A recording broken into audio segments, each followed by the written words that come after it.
Hello everyone, and let's revisit one of the most famous chess games of all times. This is the Opera House game of Paul Morphy, which was played in 1858 in Paris, in the Opera House in Paris. So at this time, Paul Morphy was watching the French opera. He was a big opera fan, and suddenly Duke Karl and Count Isoard came next to Paul Morphy, and they offered a chess match, a chess game to Paul Morphy.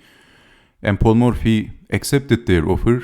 He was a very kind man, and while watching the French opera, at the same time he was playing chess, and he played one of the most brilliant, one of the most beautiful chess games of all times against his opponents.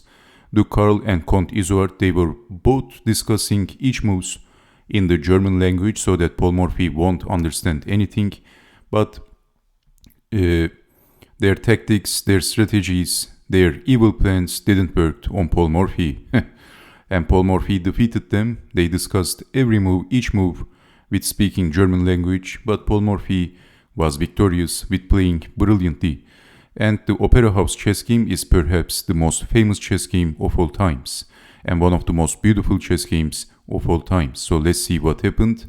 So recently I showed you one of the most beautiful chess games by Yasser Serevan, and that chess game was like the second Opera House chess game. So I thought maybe we should check out the original Opera House game one more time. So Paul Morphy starts the game with pushing the e-pawn, e5, knight to f3, d6, d4, bishop to g4, and Paul Morphy captured the pawn, and bishop takes on f3, queen takes on f3.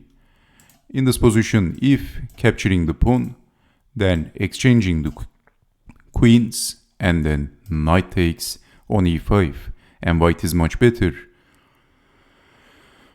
So bishop takes on f3, capturing, developing the queen, and Paul Morphy is threatening checkmate, so defending with the knight. But now white has a very strong move. What would you do in this position? Actually, this is the first chess game that I have memorized. That's also a small information. In this position, Paul Morphy played queen to b3, and he's both attacking on f7 and attacking on b7. So after capturing the pawn, king down and queen to e6 is checkmate, so black is defending the checkmate threat. That was a double threat, but Paul Morphy is not going for the b pawn, he is developing.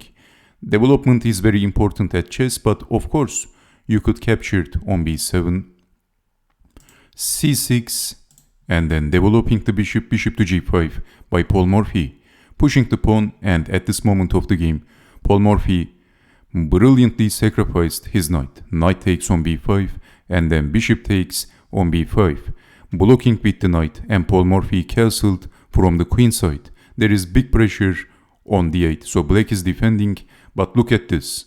The king is boxed in, and all of the pieces of black is looking clunky. This rook is not doing anything. Everything is pinned and the king is stuck. So this is the brilliancy of Paul Morphy. Both of his bishops are firing the king side. So rook takes on d7 by Paul Charles Morphy. Rook takes on d7. Of course you can take back with the knight. Otherwise you are going to lose the queen. Rook takes on d7, and then rook over by Paul Morphy, defending the queen.